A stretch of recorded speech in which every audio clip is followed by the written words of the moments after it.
네, 안녕하세요. 진사로입니다.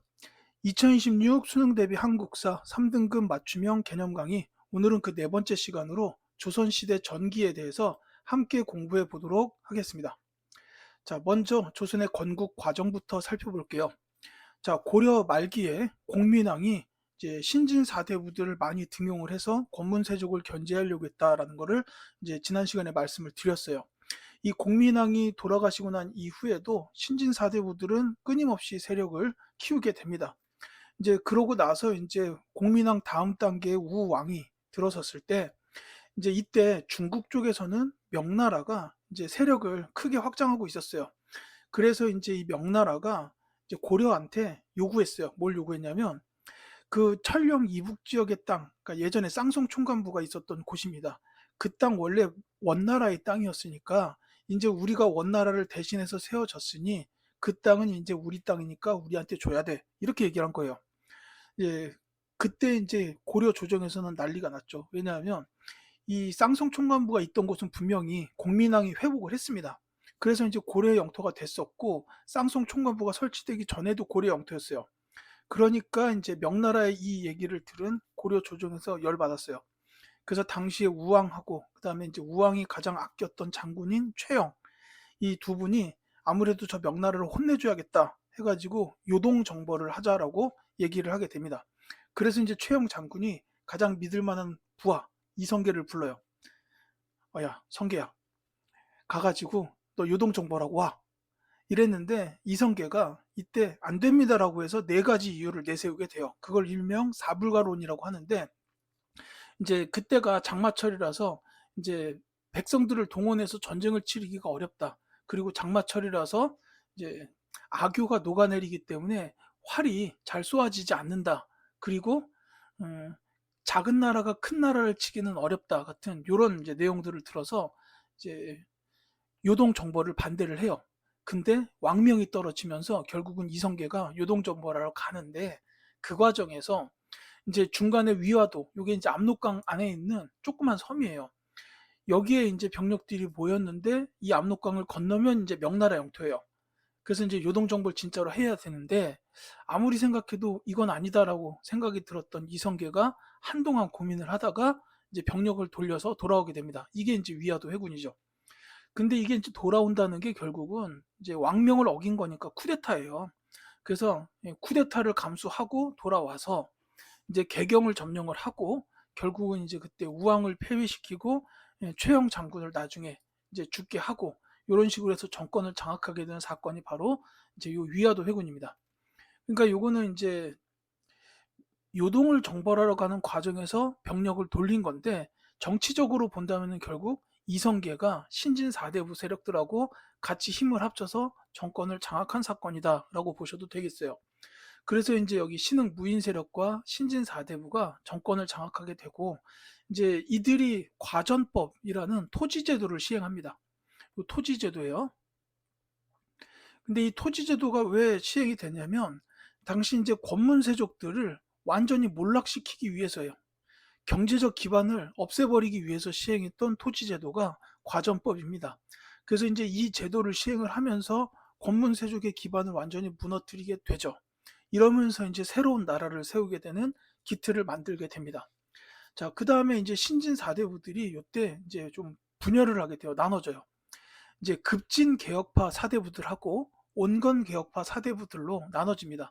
정도전 등이 급진 개혁파, 그리고 이제 정몽주 같은 분들이 온건 개혁파로, 정도전은 고려라는 나라를 이제 엎어버리고 새로운 나라를 세우자. 그리고 정몽주는 고려라는 나라 안에서 개혁을 추진하자라고 이렇게 이제 둘로 나눠졌던 건데, 근데 이제 이때 여기 정몽주 피살 나오죠. 그 개경의 선주교에서 이방원한테 죽어요. 이방원이 나중에 태종이죠. 이방원으로부터 이제 피살을 당합니다. 그래서 이제 온건 개혁파 세력이 이제 구심점을 잃게 돼요. 그래서 이제 정도전 중심의 급진 개혁파가 이성계와 힘을 합쳐서 결국 조선을 건국하게 된다라고 이렇게 흐름이 이어집니다. 그러니까는 최종적으로 조선을 건국했던 핵심 세력은 이성계 등의 신흥 무인 세력과 그 다음에 정도전 중심으로 한 급진 개혁파 사대부다. 이렇게 이해하시면 되겠어요. 이 온건 개혁파, 그러니까 정몽주 계열의 요 사대부들은 조선 건국에 참여하진 않았어요. 그래서 이들은 이제 낙향, 그러니까 고향으로 내려갑니다. 고향으로 내려가서 이제 거기서 그 이제 향토 주민들하고 이제 유대 관계를 갖게 되고, 거기서부터 힘을 키워서 나중에 사하림이라고 돼서 이제 성종 이후부터 중앙 정계로 진출하게 돼요. 중앙 진출입니다. 그러니까 온건 개혁파는 정몽주 계열의 그 사대부들은 조선 건국에 참여하지 않고 낙향을 해서 지방에서 세력을 키우고, 이제 성종 시대 이후부터 사림으로써 이제 중앙 정계로 진출하게 된다. 이렇게 보시면 되겠어요. 자, 그래서 이제 건국하자마자 이제 체제 정비 단계가 있겠죠. 이제 그 내용을 좀 보겠습니다. 여기 이제 태조 이성계는 안 써놨는데, 사실 요 태조 이성계는 다른 것보다는 뭐 한양천도? 조선은 처음에 건국했을 때까지만 해도 이제 개경에 아직 수도가 있었어요. 이제 고려 왕으로부터 옥세를 받아서 건국된 나라가 조선이라 이제 개경이 그대로 수도였어요. 근데 이제 이성계가 왕위에 올라선 다음에 이제 한양으로 수도를 옮기게 되는 이 과정이 이제 있습니다. 그리고 이제 이 과정에서 지금 저기 종로 쪽 가면은 뭐 경복궁도 남아있고 여러 궁궐이 있잖아요. 이런 궁궐이나 도로 이런 걸 만든 사람은 거의 정도전이라고 보시면 돼요. 그러니까 어느 지역에 어떤 궁궐을 놓고 이 전각의 이름은 뭐다. 요 통로의 길은 이름이 뭐다. 문의 이름이 뭐다. 이런 이름을 전부 다 정도전이 짓고 위치를 다 정도전이 지정을 했어요. 이거는 그냥 상식으로만 기억해 두셔도 됩니다. 정말 중요한 내용은 이제 여기 써 있죠. 자, 먼저 태종입니다. 아까 말했던 그 정몽주 피살 이방원이 바로 태종이죠. 자, 요 태종 이방원은 육조 직계제를 했어요. 요 육조 직계제가 뭔지를 잠깐 말씀을 드릴게요. 이게 이제 조선은 왕 밑에 의정부가 있어요. 중앙 조직이. 요 의정부가 이제 영의정, 좌의정, 우의정의 삼정승. 예, 그게 이제 의정부라고 보시면 되겠고, 그 다음에 이제 육조. 왕 밑에 육조가 있는데, 요게 이제 이호, 예병, 형, 공. 그러니까 행정 실행 기관이에요. 그래서 이제 이 육조 직계제라는 거는 왕이 이제 의정부를 거치지 않고 육조로 직접 명령을 내리고 확인을 하겠다라는 이런 이제 체계입니다. 그래서 이게 이제 왕권 강화가 되는 거예요. 왜냐하면 요 의정부의 새 정승들하고 의견을 논의하지 않겠다. 이게 이제 핵심이에요. 그러니까 왕의 명령에 따라서 움직이고 왕은 그걸 확인하겠다. 이게 육조 직계제라서 왕권 강화의 대책도 되는 거고, 그 다음에 국왕 중심의 정치이기도 합니다. 반면에 세종대왕은 의정부 서사제, 요 서는 서명한다라는 뜻의 그 서자예요. 그러니까 요거는 의정부에서부터 서명을 받아서 일을 실행하겠다라는 겁니다.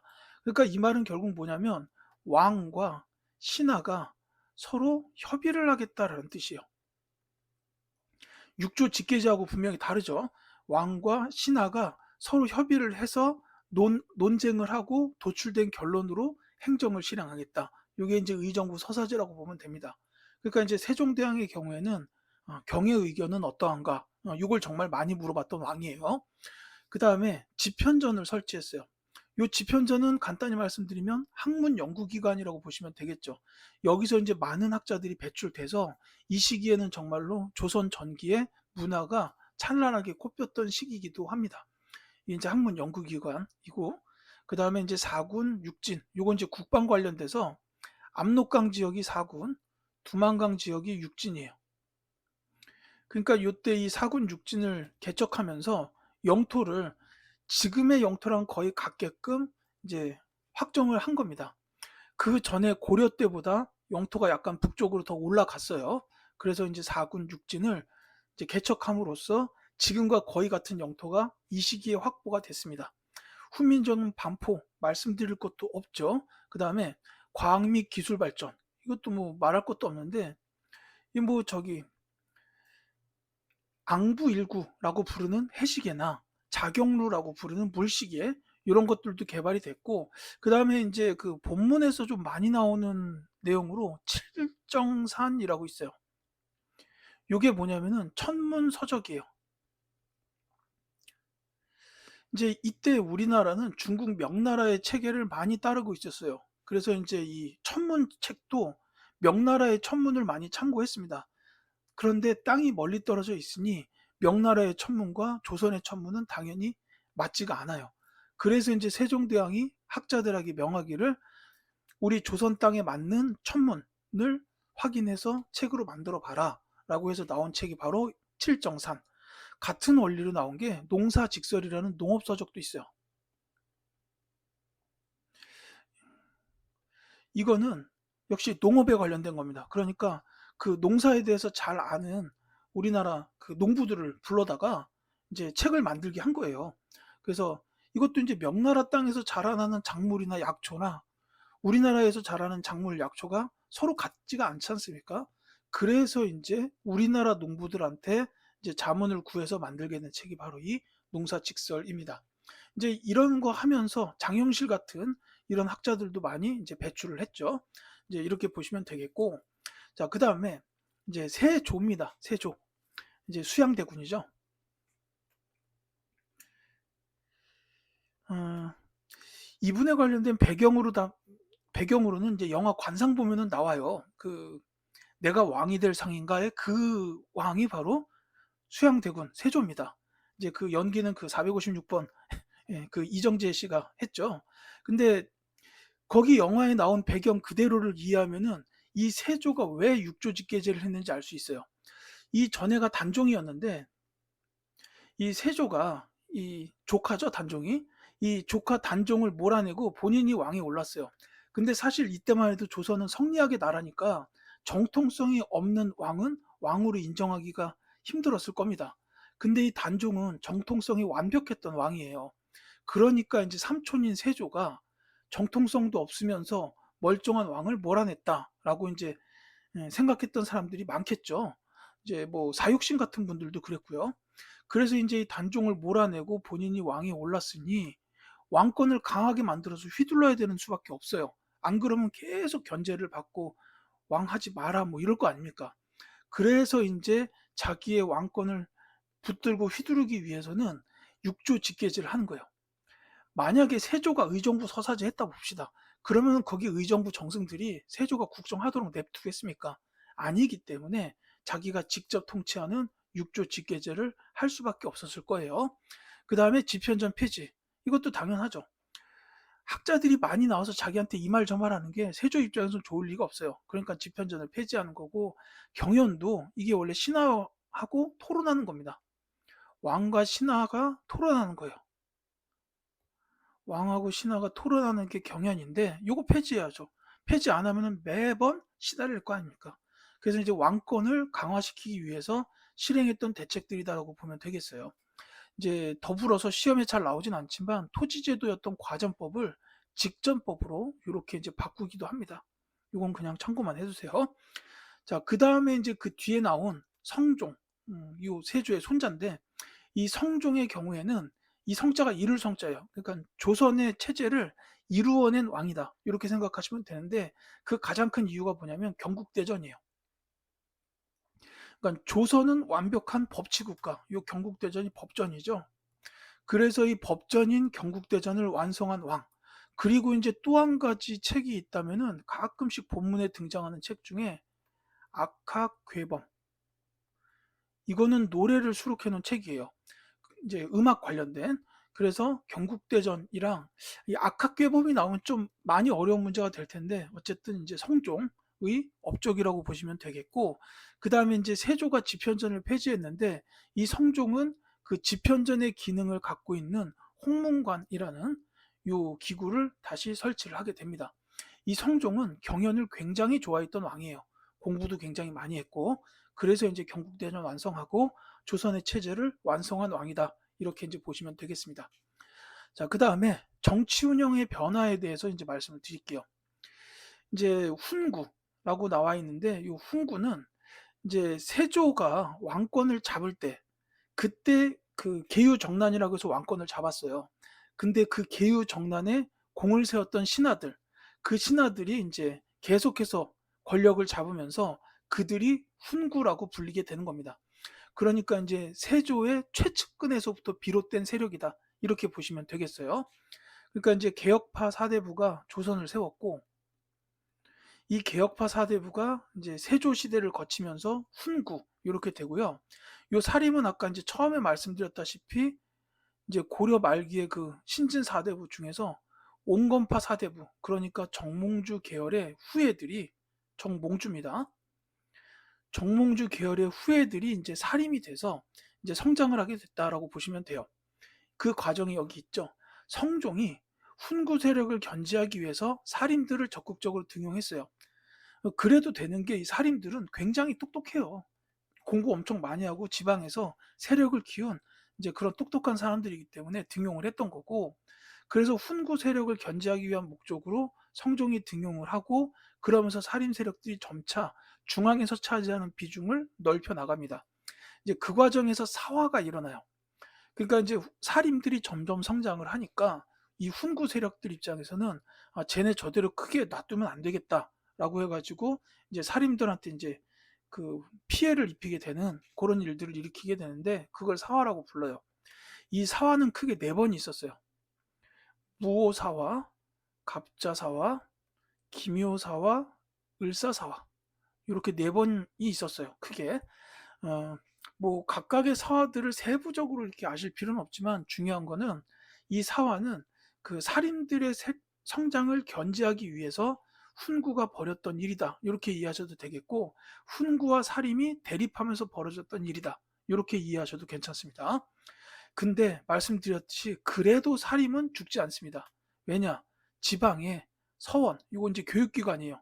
사립교육기관, 서원과 향약, 이거 이제 향촌 자치적인 약속이죠. 요런 이제 지방에다가 기반을 두고서 세력을 확대했기 때문에 중앙에서 저 훈구들이 찍어 눌러도 절대로 죽지 않는 세력입니다. 그래서 결국은 선조 시대에 올라오게 되면 중앙 정치를 주도하는 핵심의 세력으로 성장을 하게 된다라는 거죠. 이 살인들은 근데 선조 때부터 이제 선조 시대부터입니다. 선조 시대부터 이제 붕당이 형성이 돼요. 지금의 그 국민의힘, 더불어민주당 같은 이런 붕당, 정치를 위해서 이제 모여 있는 집단이죠. 이 붕당을 형성을 하게 되는데 이제 선조 때 동인과 서인으로 이제 분화가 돼요. 이제 이조 전랑이라는 핵심적인 자리의 임명을 둘러싸고 이제 두 세력으로 나눠지게 됐다. 뭐 거기까지는 아실 필요 없고 어쨌거나 동인과 서인으로 분화가 되고 동인은 다시 남인과 북인으로 나눠져요. 예, 이들은 모두 사림이에요. 사림인데 이제 선조 때 동인과 서인으로 나눠지고 서인은 다시 이제 남인하고 동인이 다시 죄송해요. 자, 동인이 다시 남인하고 북인으로 나눠진다.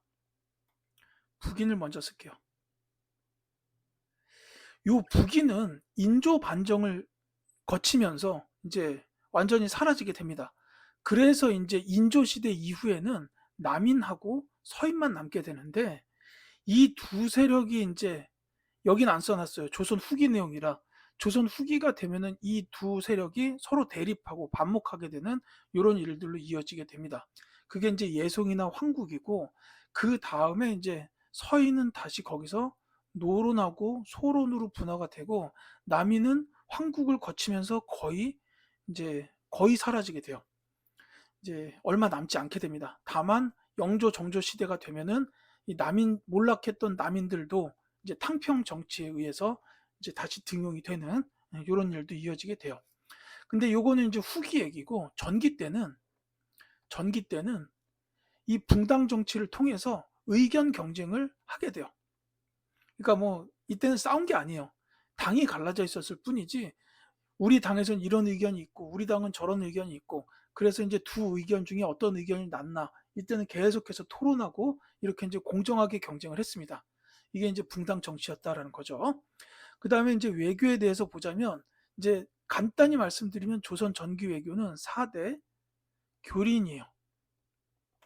자, 4대는 명나라입니다. 명나라한테는 이제 그 뭐 임금의 나라, 조선은 신하의 나라 이렇게 이제 생각하고 모셨다라고 보면 돼요.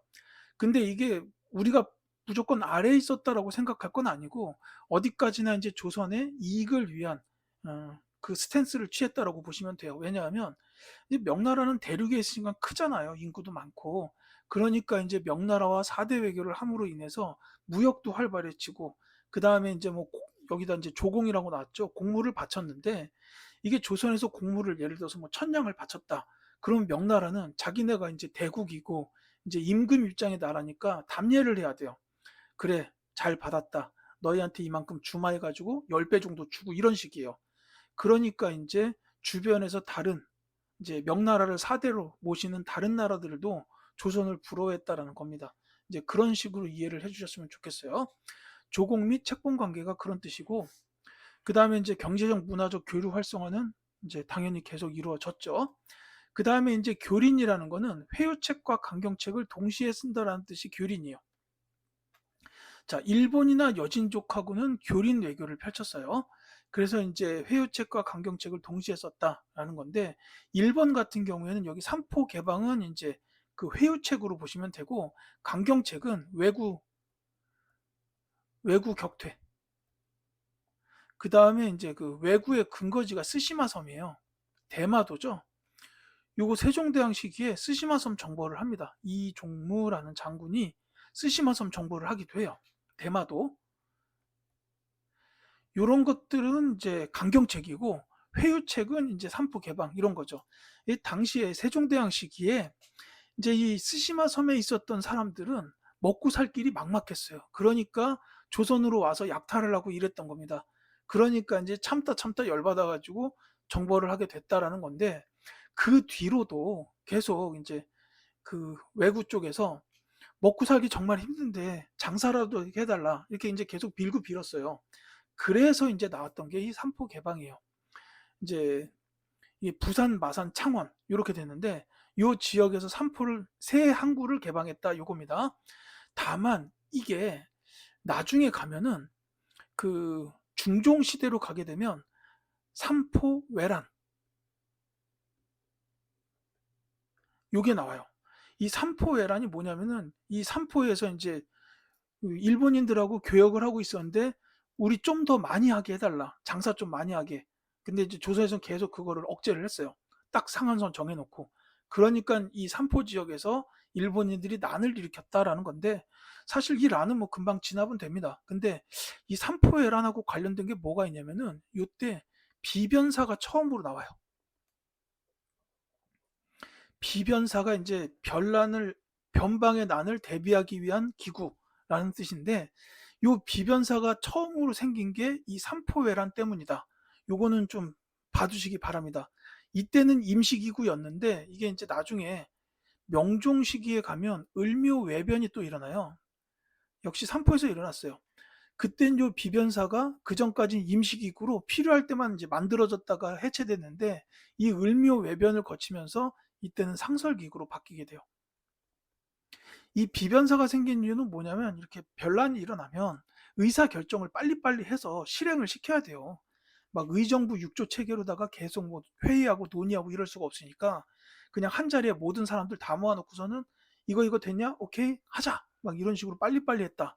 그게 이제 비변사의 역할이었다고 보면 됩니다. 이 관련된 내용이 바로 뒤에 나올 거예요. 자, 임진왜란입니다. 이제 이거는 선조 때 있었죠. 이제 삼포해란 을무해변 뒤에 나온 겁니다. 자, 발발 이 과정은 일본의 도요토미 히데요시 이 부대가 이제 침략을 하게 됐어요. 그래서 이제 사실 요 도요토미 히데요시 이 인간의 목적은 뭐였냐면은, 이제 조선은 정벌하고 명나라까지 정벌하고 뭐 마지막으로는 저 인도 지역까지 가겠다 뭐 이런 원대한 뭐 그런 생각이 있었던 것 같은데 개뿔이죠. 어쨌거나 이제 전개 과정을 봅시다. 자, 처음에는 잇따른 패전이 있었어요. 그래서 이제 선조가 의주까지 피란을 가죠. 시험에 나오진 않겠지만 요때 세자는 이제 광해군이 급하게 세자가 되는데, 광해군은 선조랑 같이 움직이지 않습니다. 이 광해군은 전란을 수습해요. 세자의 신분으로서 조정을 이끌면서 전란을 수습하게 됩니다. 왜냐하면 이때 선조가 조정을 둘로 나눠요. 반으로 뚝 잘라서 반은 이제 자기가 데리고 피란을 가고, 나머지 반은 광해군한테 줘서 너는 남아가지고 수습해라. 뭐 이런 식으로 된 거예요. 그래서 광해군은 전란을 수습했습니다. 그래서 백성들한테 굉장히 신망이 높았던 세자였어요. 근데 이제 처음에는 아무래도 준비가 좀 덜 된 상태에서 일본이 갑자기 쳐들어오니까는 많이 졌지만, 이러면서 이제 막 저기 탄금대 전투 같은 게 뚫리고 막 이래요. 이제 탄금대 전투에서 뭐 신립장군 패하고 뭐 이런 게 이제 초기에 있었던 전투죠. 이게 지금 충북, 충주 요쪽에 있습니다. 근데 이제 전황이 반전됐던 게 요 뒤에 나와요. 한산도 대첩 이순신 장군, 그 다음에 진주 대첩 김시민 장군, 요분들이 이제 승리를 하게 됩니다. 이제 이게 먼저죠. 다 시간순이에요. 그래서 이 해전에서 이순신 장군이 이제 일본 군대를 무찔렀다, 이제 이 소식이 전해지고, 또 이제 진주에서도 김시민 장군이 이겼어요. 이러면서 이제 전황이 반전이 되고, 그 다음에 이미 이때 일본 육군은 막 이제 그 서울 지나가지고 평양 막 이렇게 가고 있던 때였는데, 이제 그들이 이제 고립되는 단계에 놓였다라고 보면 되겠죠. 그리고 또 한 가지가 이제 명나라에서 참전을 해요. 자기네로 들어와 가지고 전쟁을 벌일 수는 없으니까 조선에다 이제 군대를 파견합니다. 이여송 장군 같은 분들이 왔어요. 그래서 명나라 군대가 참전한 후에 조명연합군이 평양성을 탈환했다. 이제 시간 흐름으로 돼 있는데, 이 한산도 대첩, 진주 대첩, 조명연합군의 평양성 탈환, 요거 중요하고요. 그 다음에 이제 평양을 탈환하고 이제 다시 남쪽으로 밀어내요. 그 과정에서 이제 행주 대첩, 지금 서울과 경기 고향의 경계에 보면 행주산성이 있죠. 그 행주 대첩에서 권율 장군이 이끄는 부대가 승리를 거두고, 그 외에는 이제 곽재우와 조헌 같은 이런 의병들도 활약을 합니다. 요 두 분이 시험에 많이 나와요.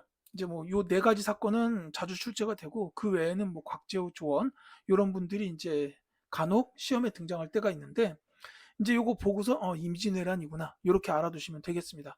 이제 시험에 안 나오는 분이지만 한 분, 유정이라는 분도 알아두셨으면 좋겠어요. 요 분은 스님이에요. 사명대사. 임진왜란 끝나고 나서도 일본 가가지고 외교 활동을 벌여서 포로들을 많이 데리고 오고, 굉장히 이제 업적이 크신 그 대스님입니다. 그리고 이제 나중에 요건 이제 1592년, 1593년 요때 있었던 일이고, 이제 그로부터 이제 4, 5년 뒤에 정유재란이 있었어요. 한 번 더 쳐들어왔다는 뜻이죠. 요때는 이제 명량대첩을 승리하고, 그 다음에 이제 이 과정에서 도요토미 히데요시가 죽게 되면서 일본군이 철수를 하게 됩니다. 철수하면서 벌어졌던 전투였던 노량해전에서 이순신 장군이 전사하게 되죠. 아마 이거는 많은 분들이 알 겁니다. 그 다음에 임진왜란이 끝나고 난 다음에 후속 조치로 이제 국교를 재개하게 돼요. 이제 뭐 20년 가까운 시간이 지난 후에 이제 도요토미 히데요시가 죽은 다음에 이제 도쿠가와 이에야스 시대가 열려요, 일본이. 그러면서 이제 에도 막부 시대가 되는데, 그 도쿠가와 이에야스는 조선하고 계속 국교를 하기를 원했어요. 물론 이제 선조가 있을 때는 어려웠죠. 그러니까 이제 선조가 돌아가시고 다음에 광해군이 왕을 잡았을 때 이제 도쿠가와 이에야스 측에서 계속 요청을 해요. 우리랑 교역하게 해달라. 나는 임진왜란에 참여한 세력이 아니다. 우리는 조선과 계속 교역하고 싶다 해가지고 결국 국교를 광해군 시기에 와서 재개를 하고, 다시 이제 일본에 통신사를 파견하게 됩니다. 요 외교 사절인데, 그 이 통신사라는 개념은 간단히 말씀드리면은 그 중국의 문물을 받아서 일본에 전파하는 외교사절단, 이렇게 보시면 되겠어요. 자, 그 다음에 임진왜란의 영향으로는 비변사가 국정을 총괄하게 됐다. 자, 비변사 아까 말씀드렸죠. 이 비변사가 이제 아예 그냥 국정총괄 기구가 되었다라는 거예요. 그리고 이제 전란이 뭐 7, 8년 동안 이어졌으니까 인구는 감소하게 되고 농토 황폐화됐다. 이런 거 이제 기억해 두시면 되겠습니다. 자, 오늘 준비한 내용에 대해서 이제 다시 한번 핵심적인 부분을 정리할게요. 자, 조선이 건국될 때 이제 여기 사건들만 써 있지만, 요 건국했던 핵심의 세력 이성계하고 신진 사대부. 이성계는 이제 그 신흥 무인 세력을 의 중심이었던 분이죠. 그래서 이제 이성계와 신진 사대부가 힘을 합쳐서 조선을 건국하게 되는데, 그 과정에서 위화도 회군이 있었고, 그래서 정권을 장악한 후에 과전법을 시행해서 권문 세족들의 기반을 무너뜨리고 조선을 건국하게 되었다. 이렇게 보시면 되겠고요. 자, 태종과 세조는 육조 직계제를 시행했다. 요게 이제 국왕 중심의 정치라고 했죠. 반면에 세종대왕은 의정부 서사제. 요거는 이제 왕과 신하가 협의를 하자. 이런 뜻으로 보면 되겠고, 그 다음에 이제 사군 육진 설치. 요거 이제 시험에서 간혹 등장합니다. 훈민정음 반포는 뭐 워낙 중요하니까 다 아시죠? 자, 성종하면은 경국대전을 완성해서 반포했다. 요거 굉장히 중요합니다. 자, 그 다음에 이제 임진왜란 관련해서 시험에 나오게 되면은 보통은 이제 요런 내용들이 뭐 시간 순으로 나올 수도 있고 요 중에 하나가 나올 수도 있어요. 자, 한산도 대첩은 이순신 장군, 진주 대첩은 김시민 장군, 조명연합군은 평양을 탈환했다. 그리고 행주 대첩은 권율 장군입니다. 요 장군들의 이름이 나올 수도 있고요. 그 다음에 의병과 관련해서는 곽재우, 조헌 이런 분들의 이름도 한 번씩 꼭 봐두시기 바랍니다. 자, 그리고 임진왜란의 영향으로는 비변사가 국정을 총괄하게 되었다. 이 점 반드시 기억하십시오. 그러니까 본문에 임진왜란이 나오고 이 전쟁의 영향으로 옳은 것은 하고 물어보면 선지에 비변사의 국정 총괄 이게 들어갈 수도 있다라는 겁니다. 자, 제가 오늘 준비한 수업의 내용은 여기까지입니다. 지금까지 들어주신 학생 여러분들께 진심으로 감사드리겠습니다. 다음 시간에 조선 후기에 대한 내용으로 다시 찾아뵐게요.